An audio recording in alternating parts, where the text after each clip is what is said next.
आज हम संस्कृत की पाठ्य पुस्तक अमृतम तृतीय भाग के पाठ 1 सूक्ति रस अमृतम को पढ़ेंगे। पिबन्ति नद्यः स्वमेव न अम्भः स्वयं न खादन्ति फलानि वृक्षाः न अदन्ति शस्यं खलु वारिवाः परोपकाराय सतां विभूतये।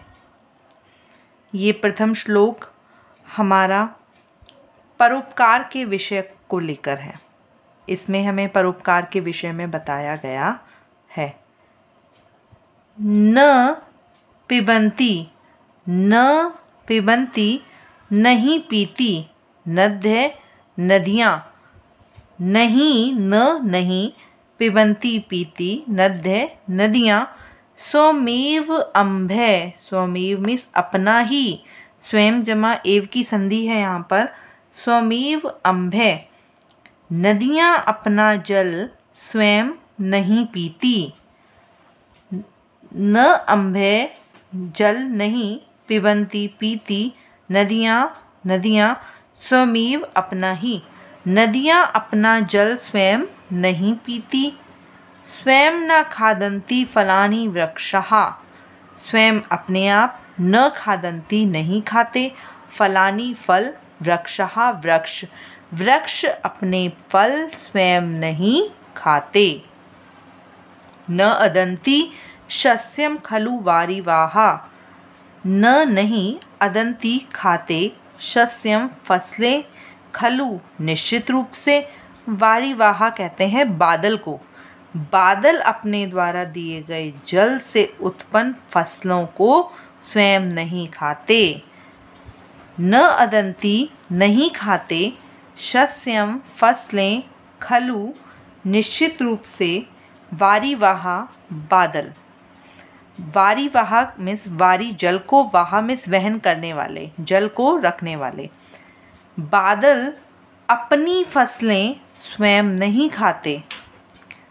परोपकाराय सतां विभूतये, परोपकार के लिए, परोपकाराय में चतुर्थी विभक्ति है, परोपकार के लिए ही, सतां विभूतये, सतां सज्जनों की, विभूतय कहा जाता है संपत्तियों को, विभूतय कहा गया है संपत्तियों को, परोपकार के लिए ही सज्जनों की संपत्तियां होती हैं। एक बार हम इस प्रथम श्लोक को पूरा अर्थ को समझेंगे। परोपकार के लिए ही सज्जनों की संपत्तियां होती हैं। जिस प्रकार नदियां अपना जल स्वयं नहीं पीती, फल अपनी वृक्ष स्वयं नहीं खाते, बादल अपने द्वारा दिए गए जल से उत्पन्न फसलों को स्वयं नहीं खाते, क्योंकि से भी कर सकते हैं हम, और स्टार्टिंग में भी हम परोपकाराय सतां विभूतये के अर्थ को भी ले सकते हैं, क्योंकि सज्जनों की संपत्तियां परोपकार के लिए ही होती हैं। अब दूसरा श्लोक। मातेव रक्षति पितेव हिते नियुक्ते, कान्तेव च अभिरमयति अपनीय खेदम, लक्ष्मीं तनोति वितनोति च दिक्षु कीर्तिम, किं न साधयति कल्पलतेव विद्या। मातेव रक्षति, अब दूसरा श्लोक जो है हमारा वो विद्या के ऊपर है। मातेव रक्षति, विद्या जो है हमारी, मातेव रक्षति, माता एव में समान, माता के समान, रक्षति रक्षा करती है, विद्या हमारी माता के समान रक्षा करती है। पितेव हिते नियुक्ते, पिता के समान हमारे हित में, हमारी भलाई में नियुक्त की जाती है। विद्या माता के समान हमारी रक्षा करती है। पितेव हिते नियुक्ते, पिता के समान हमारी भलाई में नियुक्त की जाती है। कांतेव, कांता कहते हैं पत्नी को, पत्नी के समान। अभिरम यति यानी कि अभिरम कहते हैं प्रसन्नता को, याति मीन्स देती है, प्रदान करती है। अपनियम खेदम, अपनियम खेदम, अपनियम कहते हैं कष्ट को, खेदम अपनियम मीन्स हटाती है, खेदम मीन्स कष्ट को। पत्नी के समान प्रसन्नता देती है और कष्ट को अपनियम मीन्स दूर करती है। अभिरम यति, अभिरम प्रसन्नता, यति देती है, खेदम अपनीय कष्ट को दूर करती है। लक्ष्मीम तनोति वितनोति च दिक्षु कीर्तिम। लक्ष्मीम तनोति, लक्ष्मी का विस्तार करती है। विद्या जो है वो लक्ष्मी का विस्तार करती है, उसे फैलाती है, उसे बढ़ाती है। वितनोति च दिक्षु कीर्तिम, कीर्ति को, हमारी प्रसिद्धि को, दिक्षु मीन्स दिशाओं में, वितनोति मीन्स फैलाती है, विस्तार करती है। विद्या लक्ष्मी को बढ़ाती है और हमारी कीर्ति को चारों दिशाओं में फैलाती है। किम किम न साधयति, क्या क्या नहीं साधती, क्या क्या नहीं साधती मतलब क्या क्या नहीं करती। कल्पलतेव विद्या, कल्पलता के समान विद्या। अब हम इसको इस प्रकार बोल सकते हैं कि विद्या कल्पलता के समान क्या क्या नहीं करती। लास्ट लाइन से हम शुरू कर सकते हैं। विद्या कल्पलता के समान क्या क्या नहीं करती। विद्या माता के समान रक्षा करती है, पिता के समान हमारी भलाई में नियुक्त रहती है, पत्नी के समान प्रसन्नता देती है और कष्टों को दूर करती है, लक्ष्मी को बढ़ाती है और चारों दिशाओं में हमारी प्रसिद्धि, हमारा यश फैलाती है। विद्या कल्पलता के समान क्या क्या नहीं करती। तीसरा श्लोक देखिए। तीसरा श्लोक हमारा परिश्रम के ऊपर है, मेहनत के ऊपर है।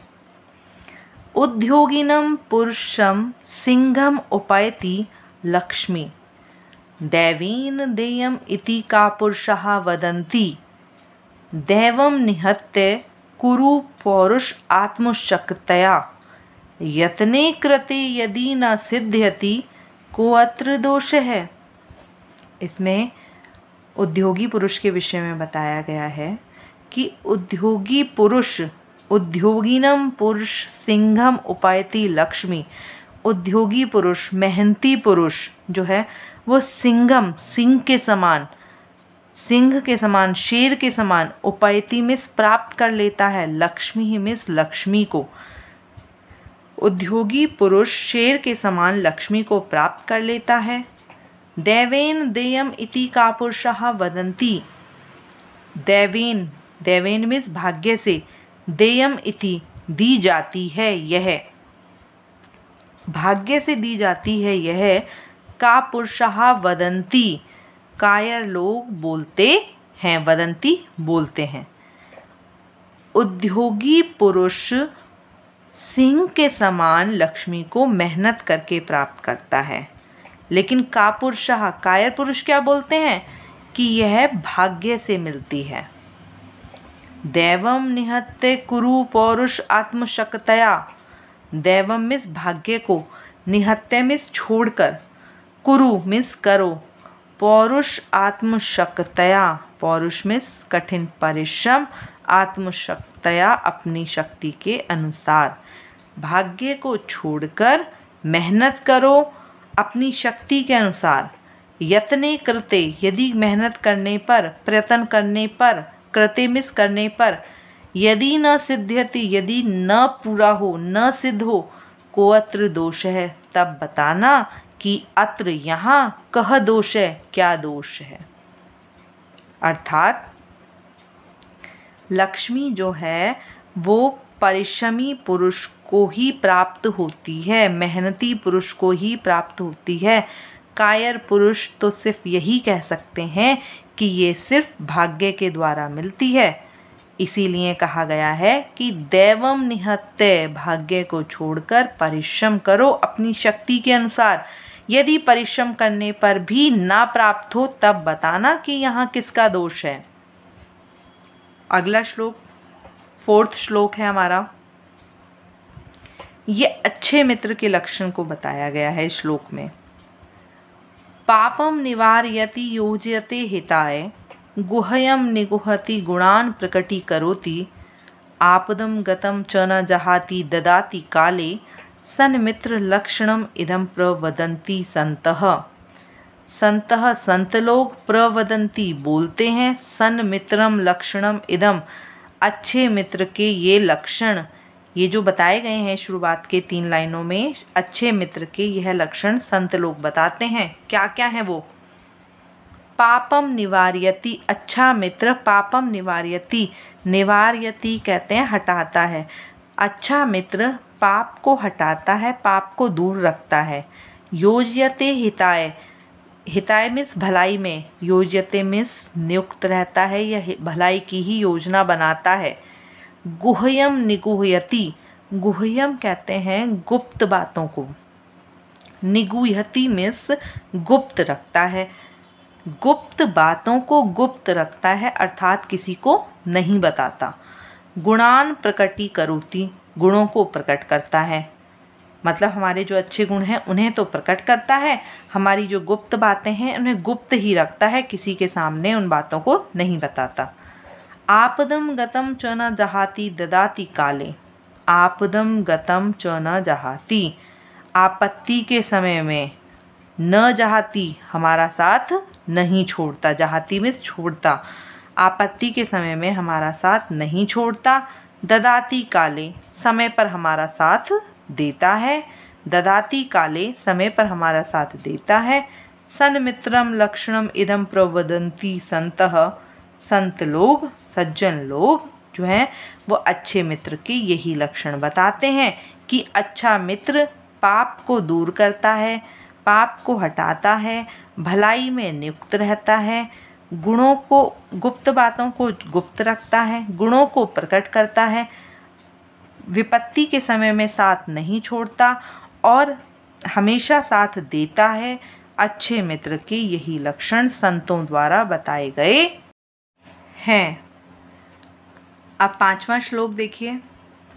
गुणः गुणगेषु गुणः भवन्ति, गुणः गुणगेषु गुणः भवन्ति, ते निर्गुणं प्राप्य भवन्ति दोषाः, अस्वादतोयः प्रभवन्ति नद्ये, समुद्रम आसाद्य भवन्ति अपेया।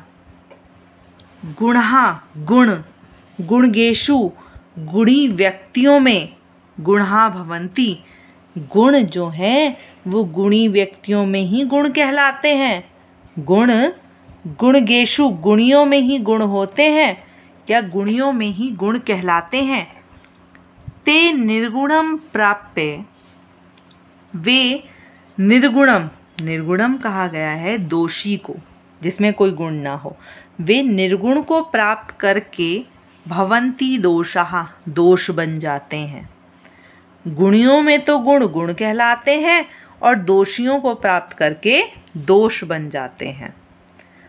जिस प्रकार आस्वादतोयः प्रभवन्ति नद्ये, आस्वादतोयः मीन्स स्वादिष्ट पीने योग्य जल वाली, तोयः कहा गया है जल वाली, प्रभवन्ति नद्ये नदियाँ जो हैं, प्रभवन्ति बहती हैं, नदियाँ पीने योग्य जल वाली, स्वादिष्ट जल वाली होकर बहती हैं। समुद्रम आसाद्य, समुद्र में मिलकर, भवन्ति हो जाती हैं, अपेयः न पीने योग्य। गुण गुणियों में ही गुण होते हैं, गुण गुणी व्यक्तियों में आकर ही गुण कहलाते हैं, दोषियों में आकर निर्गुण व्यक्ति को प्राप्त करके तो वो दोष बन जाते हैं। जिस प्रकार पीने योग्य साफ जल वाली नदियाँ भी समुद्रम आसाद्य, समुद्र में मिलकर, भवन्ति अपेया, न पीने योग्य वाली बन जाती हैं। ये था हमारा 5th श्लोक। अब हम 6 करेंगे। 6ठा श्लोक। निंदन्तु नीति निपुणः यदि वा स्तुवन्तु, लक्ष्मी समाविष्टु गच्छतु वा यथेष्टम्, अध्येव वा स्मरणमस्तु युगान्तरे वा, न्यायात् पथे प्रविचलन्ति पदम न धीराः। निंदन्तु, निंदन्तु का अर्थ है निंदा करें। नीति निपुणः, नीति में निपुण व्यक्ति, नीति में निपुण लोग निंदा करें। यदि वा स्तुवन्तु, या स्तुति करें, प्रार्थना करें या पूजा करें। नीति निपुणः लोग, जो नीति में निपुण व्यक्ति हैं, वो चाहे तो निंदा करें, चाहे स्तुति करें, पूजा करें। लक्ष्मी समाविष्टु गच्छतु वा यथेष्टम। लक्ष्मी समाविष्टु मीन्स आ जाए, प्राप्त हो जाए। गच्छतु वा यथेष्टम, गच्छतु मीन्स चली जाए, वा अथवा यथेष्टम मीन्स अपनी इच्छा के अनुसार। निंदन्तु नीति निपुणः यदि वा स्तुवन्तु, नीति में निपुण लोग निंदा करें अथवा स्तुति करें। लक्ष्मी समाविष्टु, लक्ष्मी आए, गच्छतु वा या चली जाए, यथेष्टम अपनी इच्छा के अनुसार। अध्येव वा मरणमस्तु युगांतरे वा। अध्येव मीन्स आज ही, मरणमस्तु मर जाएं या मरण को प्राप्त हो जाएं, युगांतरे वा या युगों तक, कई युगों तक न मरें। न्यायात् पथे, न्याय के पथ से, प्रविचलन्ति विचलित होते हैं, पदम न धीरः, पद मीन्स पैर, न मीन्स नहीं, धीरः मीन्स धीरों के, धैर्यशील व्यक्तियों के। इसमें धैर्यवान व्यक्तियों के विषय में बताया गया है कि जो साहसी होते हैं, जो धैर्यशील व्यक्ति होते हैं, वो अपने न्याय के पथ से, न्याय के मार्ग से कभी विचलित नहीं होते। चाहे तो नीति में निपुण लोग उनकी चाहे निंदा करें या पूजा करें। ऐसा नहीं है कि अगर उनकी निंदा कर रहे हैं तो अपने आप में कोई चेंज कर लेंगे, या उनकी पूजा कर रहे हैं तो उनके बहकावे में आ जाएंगे। नहीं, नीति निपुण लोग चाहे निंदा करें या स्तुति करें, लक्ष्मी आए या चली जाए, मतलब लक्ष्मी धन आ जाए तो भी ठीक है, नहीं धन होगा तो भी ठीक है। लक्ष्मी आए अथवा चली जाए, आज ही मर जाएं या कई युगों तक ना मरें। धीरहा जो मनुष्य हैं, धैर्यशील मनुष्य हैं, वो न्याय के पथ से कभी अपने कदम नहीं हटाते, न्याय के मार्ग से कभी विचलित नहीं होते। आज मैंने आपको 1 से लेकर 6 तक के सूक्ति रसामृतम के श्लोक पढ़ाए। आगे बाकी हम फिर कल करेंगे, इसका अभ्यास कार्य करेंगे और हम इसी प्रकार से अपने कार्य को प्रतिदिन करते जाएंगे। धन्यवाद।